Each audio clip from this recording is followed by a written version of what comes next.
आज जिस तरह के हालात पैदा किए जा रहे हैं, इस्लाम, मुसलमान, कुरान, रसूल, अल्लाह की ज़ात को निशाना बनाना, और ये कीड़े मकोड़े ये समझते हैं कि इनके भौंकने से इस्लाम ख़त्म हो जाएगा।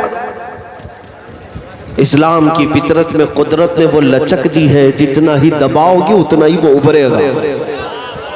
और रहा मेरे मुस्तफ़ा करीम सल्लल्लाहु अलैहि वसल्लम की ज़िंदगी का मामला, उनकी सीरत तय्यबा ताहिरा का मामला, तुम्हारे भौंकने से कुछ नहीं होगा, रहेगा यूं ही उनका चर्चा रहेगा, यूं ही उनका चर्चा रहेगा। पड़े खाक हो जाएं जल जाने वाले। या रसूल अल्लाह, तू घटाए से किसी के न घटा है न घटेगा, जब बढ़ाए तुझे अल्लाह ताला।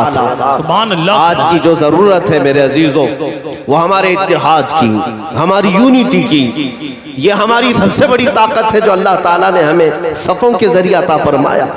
आप मस्जिद जाते हैं, मस्जिदों में 5 वक्त की नमाज जमात से अदा की जाती है। जब इमाम के पीछे आप सफ लगाते हैं तो क्या आप अपने दाएं जानिब वाले बाएं जानिब वाले को देख करके खड़े होते हैं? इधर अमीर खड़ा है, इधर अमीर खड़ा है, फिर बीच में मैं खड़ा रहूंगा। इधर नेताजी खड़े हैं, इधर नेताजी खड़े हैं, फिर बीच में मैं खड़ा रहूंगा। नहीं, हम मस्जिदों में जाते हैं तो ना अपने दाएं देखते ना बाएं देखते हैं, शाने से शाना लगाते हैं। ये जो इत्तेहाद अल्लाह ताला ने हमें अता किया, दुनिया की दूसरी कौमों में ढूंढने से भी तुम्हें नहीं मिलेगा, ढूंढने से भी नहीं मिलेगा। जुमा के दिन आज पूरी दुनिया इस बात से भी परेशान है कि इनको 1000 तोड़ो बगैर ऐलान के ये जुमा में जमा होते हैं। एक साहब है, अधिकारी हैं, मैं नाम जिक्र नहीं करता, वो कहते हैं कि जब ये सेंसिटिव मामलात होते हैं तो मामलात तो अपनी जगह पर, लेकिन जब जब आपका जुमा आता है तो हमें टेंशन बढ़ जाता है। कहा क्यों? कहा कि इतना क्राउड जमा होता है कि हम इन्हें क्या करें। और उस पर मजीद ये कि अंदर जाने के बाद मस्जिद में बाहर निकलते हैं तो जज्बात से भरे होते हैं, भावुक होते हैं, और ये डर लगता है कि कहीं कुछ हो ना जाए। मेरे अजीजों, मुसलमान आतंकी नहीं है, दहशतगर्द नहीं है, तोड़ फोड़ करना इसकी आदत नहीं है।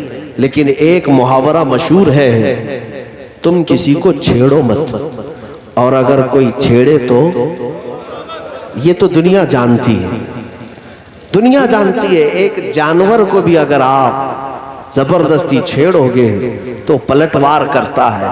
इंसान को तो इतना हक है डिफेंस का। अगर ये मुसलमान भावुक होते हैं, जज्बाती होते हैं, तो यूं ही नहीं बल्कि इनके करंट के तार को जब तुम छेड़ते हो, मेरे मुस्तफ़ा की ज़ात को जब तुम निशाना बनाते हो, तो ये बेकाबू होते हैं। तुम्हें पता नहीं हमारे नबी से हमारा रिश्ता क्या है। तुम ये समझते हो कि जैसे औरों के धार्मिक शख्सियात के साथ जैसा रिश्ता होता है वैसे मुसलमानों का होता है। नहीं मेरे अजीजों, हमारे नबी से हमारा रिश्ता वैसा नहीं है जैसे और लोग कभी इबादत भी कर लें और कभी तोड़ के खा भी लें अपने खुदा को। हमारा रिश्ता वो नहीं है कि कभी अपने खुदा के सामने झुक भी जाए और कभी उसको लात और हाथ से मार भी दे। नहीं, मुसलमान अपने नबी से रिश्ता जो रखता है वो ऐसा है कि मुस्तफ़ा करीम की बात आए तो हाथ और पैर नहीं, अपनी गर्दन भी कुर्बान करने को तैयार होता है। ये जाने हुजूर अकरम सल्लल्लाहु ताला अलैहि वसल्लम के नाम पर फिदा होती है और खुशी खुशी होती है। और यही तो बरेली के इमाम ने हमें सिखाया है। आला हज़रत फरमाते, करूं तेरे नाम पे जा फिदा, न बस एक जा दो जहां फिदा, दो जहां से भी नहीं जी भरा, करूं क्या करोड़ों जहां से। सुभान अल्लाह। नारे तकबीर, नारे रिसालत, मसलके आला हजरत उलमाए अहले सुन्नत अल्लामा मुफ्ती सलमान अजहरी साहब क़िबला जिंदाबाद जिंदाबाद। एक बात मैं तुम्हें अर्ज करता हूँ मेरे अजीजों, तुम्हारे पास अब भी बहुत कुछ है।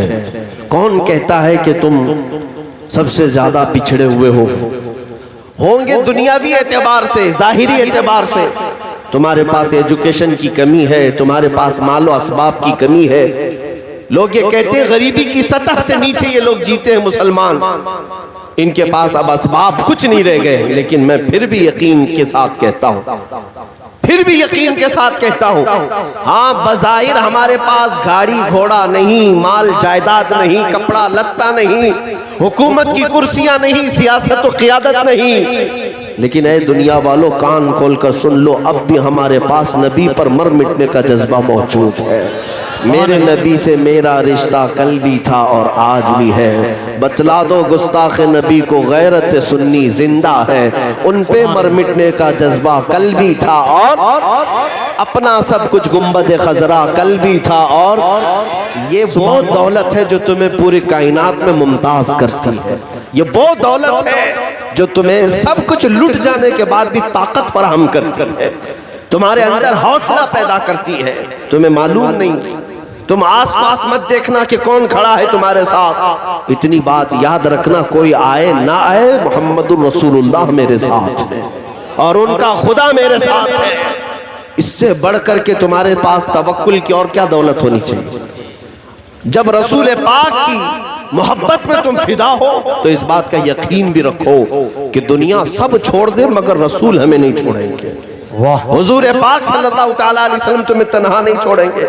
यह और बात है कि इश्क और मोहब्बत में इम्तिहानात होते हैं। अगर कभी इम्तिहानात से गुजारा जाए तो डरना मत, इस इम्तिहान की कामयाबी पर मेरे आका तुम्हारे इंतजार में खड़े हैं।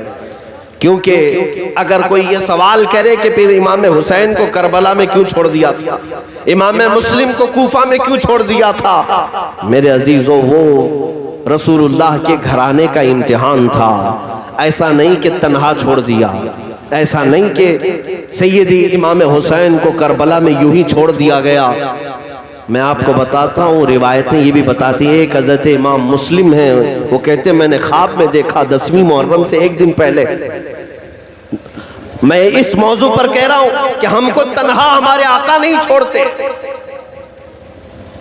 10वीं मुहर्रम से एक दिन पहले हजरत इमाम मुस्लिम है, वो कहते मैंने ख्वाब में देखा एक बूढ़ी औरत, एक खातून है, पूरे हिजाब में है और झाड़ू लेकर मैदान झाड़ रही है।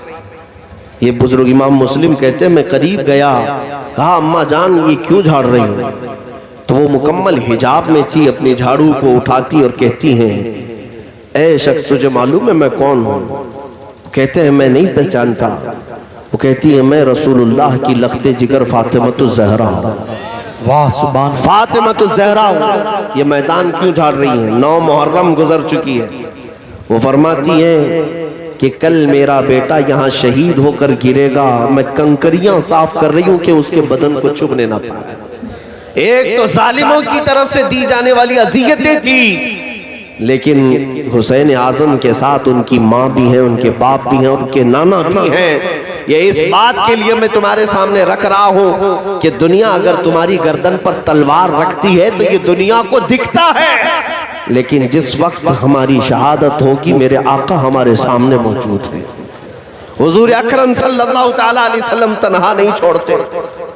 अजीज़ान गिराम वक़ार, इस बात के साथ जिया करो, डर करके नहीं, खौफ में नहीं। इमाम अहमद बिन हम्बल का नाम सुना है, 4 इमामों में से एक इमाम है। इनको कोड़े मार रहा था जल्लाद, इनको कोड़े मारे जा रहे थे। वक्त का जालिम खलीफा इन्हें गिरफ्तार करके एक फतवे की वजह से, हक बोलने की वजह से कोड़े मार रहा था और दोनों हाथ जंजीरों में बंधे होते थे, पीठ नंगी, तहबंद पहने हुए हैं। कोड़े मारते गए तो तहबंद लुंगी खुलने लग गई। इमाम अहमद बिन हम्बल को जो कोड़े पड़ रहे थे, वो कोड़ा अगर हम में से एक को पड़ जाए तो चमड़ी निकल जाएगी। इतने सख्त किस्म के वो कोड़े होते थे। वो कोड़े खा रहे थे लेकिन रो नहीं रहे थे, लेकिन जब लुंगी तहबंद खुलने लगी तो आपके आंसू आ गए, रोने लगे। कहा क्या मैं आज बेसतर हो जाऊंगा? क्या मेरी लुंगी खुल जाएगी? क्योंकि दोनों हाथ जंजीरों से बंधे हैं। आपकी आंखों से आंसू आए। अचानक एक अजीब सा माजरा देखने को मिला। गैब से 2 हाथ पीछे से आए और अहमद बिन हम्बल की लुंगी को मजबूती से बांध दिया, तहबंद को बांध दिया। और फिर जब किसी 2 हाथों ने बांध दिया तो जो रो रहे थे वो मुस्कुरा पड़े। इमाम अहमद बिन हम्बल हंसने लग गए और जल्लाद से कहा तू अपना काम जारी रख। जो कोड़े मार रहा था वो अचानक रुक गया और पूछा कि अभी तो तुम्हारी तहबंद खुल रही थी और तुम रो रहे थे, अभी ये क्या बात है कि तुम्हारी तहबंद भी सही है और तुम हंस रहे हो? इमाम अहमद बिन हम्बल ने कहा मुस्कुरा कर, तुम अपना काम जारी रखो, जिसके लिए कोड़े खा रहा था वो आ गए। वाह वाह वाह, ये जिंदाबाद। बात याद रखे मेरे अजीजों, मुस्तफ़ा करीम की मोहब्बत में अगर थोड़ी मशक्क़त भी उठाओगे तो मेरे आका तन्हा नहीं छोड़ेंगे, तुम्हारी इज्जतों में इजाफा होगा। सैयदना